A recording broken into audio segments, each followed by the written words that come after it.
Chers amis, vous qui allez me suivre par Facebook, Instagram ou bien YouTube, je m'appelle Jean-Claude Dagano, je suis pasteur à Rema Church ici à Potchefstroom.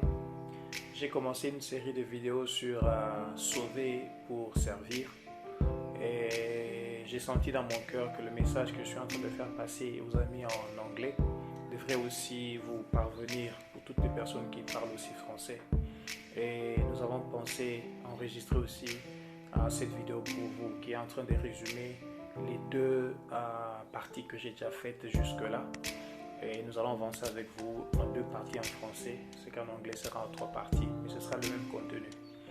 Je vais rapidement vous rappeler que le Seigneur a mis dans mon cœur, c'est pour de partager avec ceci, parce que en tant que pasteur d'une église locale, je me suis rendu compte que le peuple de Dieu est léthargique, le peuple est assis, le peuple a reçu Jésus et nous pensons que c'est tout ce qu'il fallait faire. C'est bien d'avoir Jésus dans nos vies, mais nous oublions que nous avons été sauvés afin de pouvoir aussi apporter l'évangile aux autres. Et le texte de base de notre message est dans Exode chapitre 8, 1 à 2, et puis dans Luc chapitre 8, 38 à 39. Ou bien Marc 5, 18 à 20, ça parle du même texte, de la même histoire. La Bible dit, le Seigneur dit à Moïse, va chez Pharaon et dis-lui, ainsi parle l'Éternel, laisse aller mon peuple afin qu'il me serve. Laisse aller mon peuple afin qu'il me serve. Mais si tu refuses de le laisser partir, je vais frapper ton territoire avec des crapauds. Vous voyez que le Seigneur avait une mission avec son peuple. Son peuple était encore en Égypte. L'Égypte symbolise aussi aujourd'hui le monde. Moïse symbolise l'autorité spirituelle de la part de Dieu. Et Pharaon symbolise le diable de l'autre côté qui ne veut pas lâcher le peuple de Dieu pour servir le Seigneur.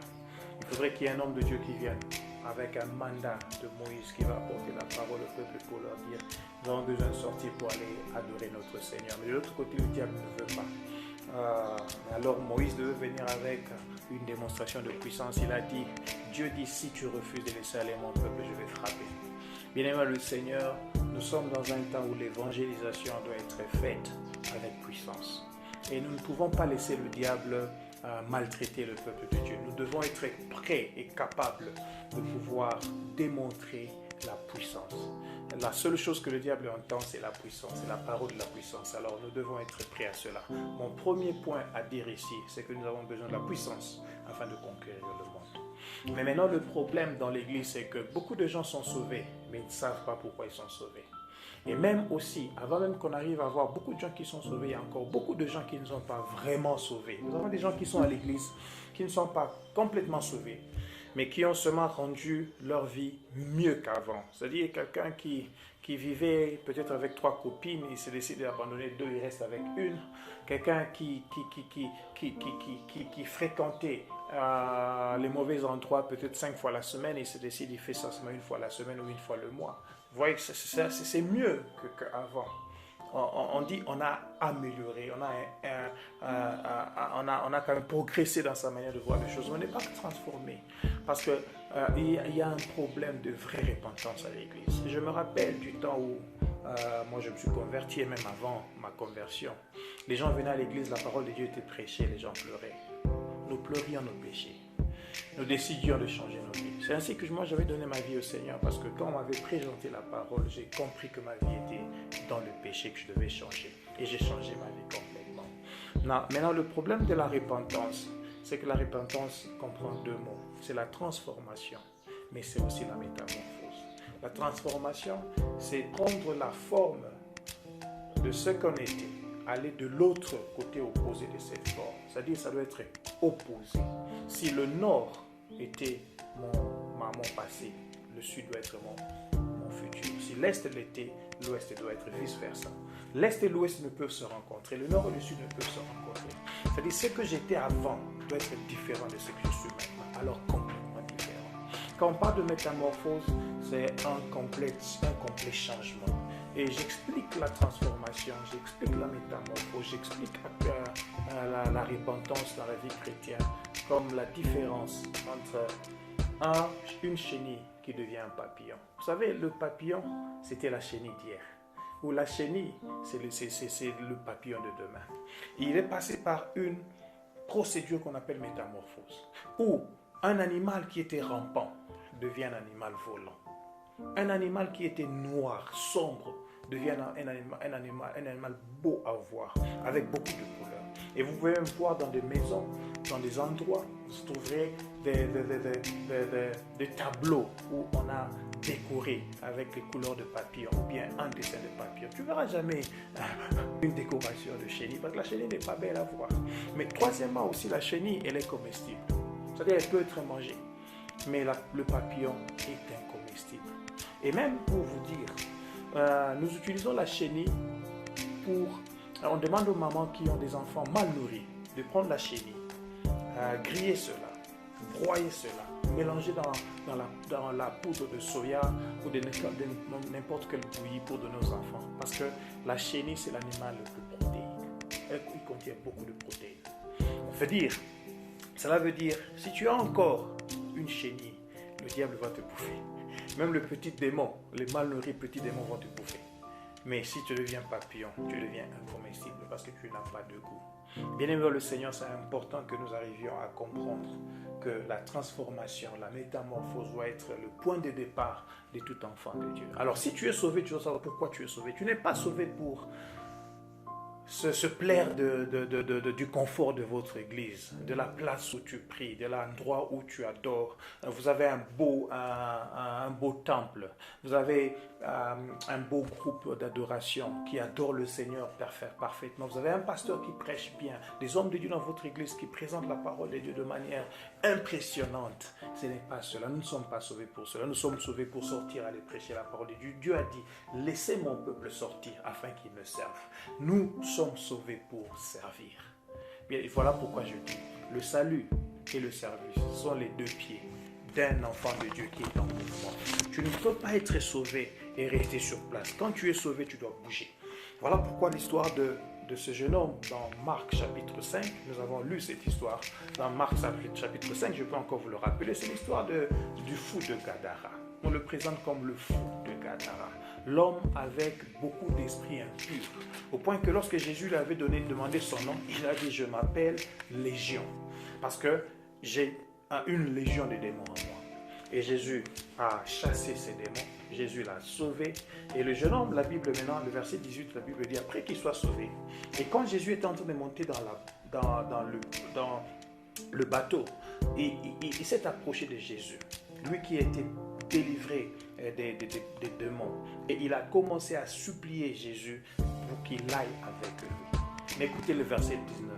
Cependant, Jésus ne lui permit pas de rester avec le baptiste, mais plutôt il lui dit, va dans ta maison, vers tes frères, va et va leur dire tout ce que Dieu a fait pour toi et comment il a eu compassion de toi. Et la Bible le dit, il est parti et il a commencé à proclamer la parole de Dieu dans le Décapolis. Et tout ce que Jésus avait fait pour lui, et tous les gens étaient émerveillés. Les gens l'ont reconnu, ils ont dit, mais c'était le fou de Gadara. C'était celui-ci qu'on a connu auparavant, qui était rempli de mauvais esprits. Mais quand il est venu proclamer la parole, il est venu annoncer officiellement que Jésus-Christ est son maître. Ce jeune homme est parti le même jour, sans avoir eu un seul affermissement. Il n'est pas passé à l'école des disciples. Il n'a pas attendu une école de ministère, mais directement, il est sorti pour aller prêcher la parole. Bien aimé, aujourd'hui, nous avons beaucoup de chrétiens à l'église qui ont complété tous les affermissements. Ils ont été à l'école des disciples pendant des séances et des séances. Ils ont fini des écoles de ministère, mais ils sont encore là au temple, en train de savourer la présence de Dieu. Ce n'est pas à cela que Dieu nous a appelés. Il t'a appelé à les servir. Les gens veulent rester à l'église, avoir des titres. Ils veulent être diacres, anciens, ils veulent être pasteurs, évangélistes. Mais pourquoi ? Tous ces titres ne servent à rien. Le premier titre que Paul a présenté comme titre, c'était le titre de serviteur. Tite chapitre 1, il dit lui-même, pour moi Paul, le serviteur de Dieu, mais le serviteur de Dieu est apôtre de Jésus-Christ. Le mot serviteur ici, que Paul est en train d'utiliser, c'est le mot serviteur qui est en grec on dit doulos. C'est D-O-U-L-O-S. Doulos, ça veut dire un serviteur qui est enchaîné et qui est tiré par son maître partout où il va.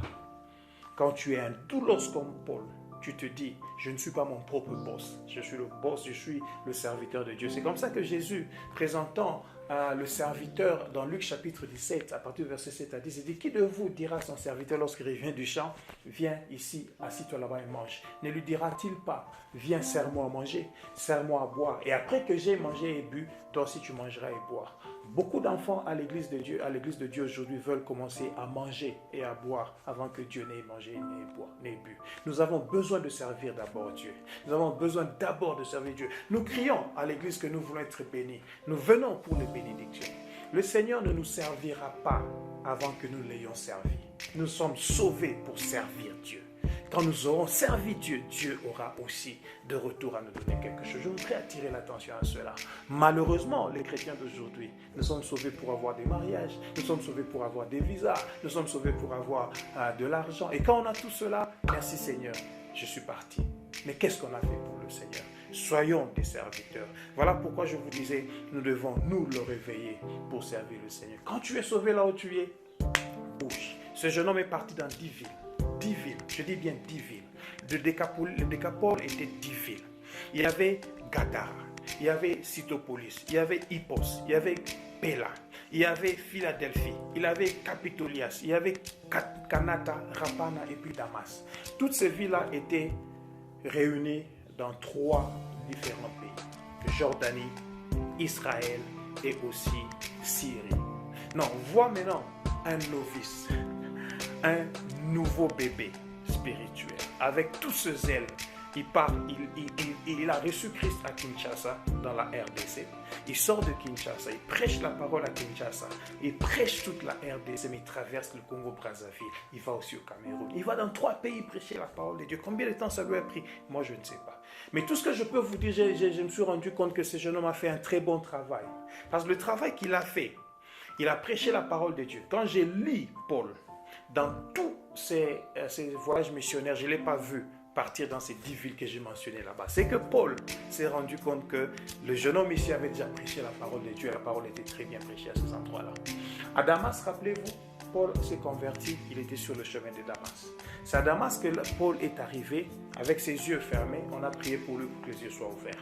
C'est à Damas que Paul a été baptisé. C'est à Damas que Paul a reçu mandat pour sortir aller prêcher la parole de Dieu. C'est encore à Damas que Paul a été prêché, le disciple là. Le Seigneur, je ne sais pas. Toutes les personnes qui ont encadré Paul, peut-être ont été tous des fils de ce fou de Gadara, qui auparavant on appelait fou de Gadara, mais quand il a reçu Christ, il était devenu l'évangéliste rempli du Saint-Esprit. On ne parle même pas de son nom. On ne parle même pas d'un titre qu'il a eu.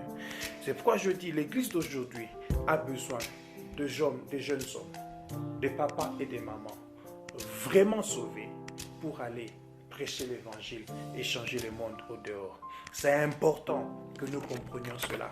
Voilà pourquoi moi-même personnellement, lorsque moi j'ai reçu Christ, le Seigneur a mis dans mon cœur, je ne sais pas, poussé par l'Esprit, que je commence à prêcher la parole. J'ai commencé à Jérusalem, là où j'ai grandi. J'ai commencé là à Lemba, à Kinshasa, pour des gens qui me connaissent autour de Super Lemba. Je suis allé d'avenue à avenue, dans ma petite Jérusalem, là où les amis m'ont connu, comme ancien secrétaire général de la mutualité Nyangulako. J'ai prêché la parole, maison après maison, j'ai fait porte à porte. 333 maisons en 3 mois. Et quand j'ai fini, j'ai eu plus de 100 personnes qui ont donné leur cœur au Seigneur. J'ai organisé une veillée de prière dans une salle de fête qui se retrouvait devant la Lemba Super. Malheureusement, cette nuit-là, il a plu abondamment. J'ai invité tous les amis, tous les gens qui avaient reçu Christ. Avec un petit budget que j'avais, mes $100 que j'ai loué la place, $50 j'ai loué les équipements de son pour cette veillée. Mais il a plu abondamment, qu'il y a eu seulement 30 personnes qui étaient présentes. J'ai failli me décourager, mais ça ne m'a pas découragé. J'ai continué à prêcher la parole de Dieu dans le bus, dans les hôpitaux. J'allais tous les dimanches et la semaine dans des hôpitaux pour prêcher la parole de Dieu. Parce que là, c'était les vacances, je n'avais pas encore commencé l'université. Je prêchais la parole de Dieu. Tous les jours, dans les marchés, j'y allais, dans les bus, j'y allais. Quand je suis allé sur le campus, le premier jour, le matin très tôt, j'étais devant l'auditoire pour annoncer la parole de Dieu. On a commencé le groupe évangélique dans le bunker à Monecos avec les amis qui savent. Je suis devenu berger du Joya et pendant toutes les vacances, j'allais pour des voyages missionnaires à l'intérieur. Maintenant, je suis en Afrique du Sud, pasteur dans une église, mais la mission où le fardeau de l'évangélisation n'a jamais quitté mon cœur. Je voudrais prier pour toi et te dire là où tu es. Mon frère, tu peux aussi faire de même. Ma soeur, tu peux aussi faire de même. Je suis allé l'année passée, j'ai prêché la parole de Dieu. En dehors du pays, j'étais de l'Afrique du Sud où je vis, j'étais au Burundi. Je suis allé dans les camps des réfugiés, des Bugarama, pour aller voir des Congolais dans les camps des réfugiés, prêcher la parole. Nous sommes allés à Ouvira, dans un coin, il y avait, c'était sous des coups de crépitation de balles. Mais nous sommes entrés là-bas pour aller apporter la parole de Dieu. Je suis allé en Inde. J'y vais encore cette année. Je voudrais même parler de mon voyage de l'Inde. J'ai une croisade que je suis en train d'organiser à Varangal. Et c'est une croisade qui va me coûter tout autour de 8 400 $. Si le Seigneur te met à cœur de pouvoir contribuer pour que la parole de Dieu soit aussi annoncée de ce côté-là, sens-toi à l'aise de nous contacter pour le faire. Nous le faisons pour la gloire du Seigneur. C'est cela, nous sommes sauvés pour servir. Et notre service peut être que nous annoncions la parole de Dieu ou que nous assistions aussi la parole de Dieu être annoncée. Je voudrais terminer par vous dire, j'ai été marqué par un homme de Dieu qui s'appelle l'évangéliste Renard Bonke. Quand je me suis converti, le premier livre chrétien que j'ai lu, c'était l'évangélisation par le feu. Ça a brûlé mon cœur. Je priais, j'ai passé des nuits de prière, des journées de jeûne et prière, parce que je voulais voir le fardeau de l'évangélisation traverser mon cœur et entrer dans les vies des gens. J'ai commencé à prêcher la parole de Dieu et je pense aussi qu'il peut y avoir aujourd'hui des jeunes gens comme moi j'étais qui peuvent accepter aussi jusqu'aujourd'hui des vieilles mamans, des vieilles personnes qui vont se dire allons évangéliser. Renard Bonke a dit une chose et je suis d'accord avec lui. Il dit je souhaite que l'enfer ne soit occupé que par Satan et ses acolytes et tout le monde qu'il aille au ciel. Tel aussi est le motto de ma vie.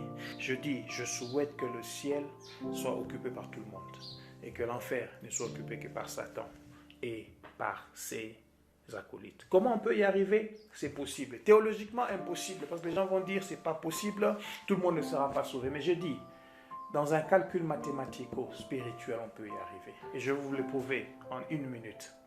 Renard Bonke, la dernière de ses croisades qu'il a faites, c'était à Ibadan, au Nigeria.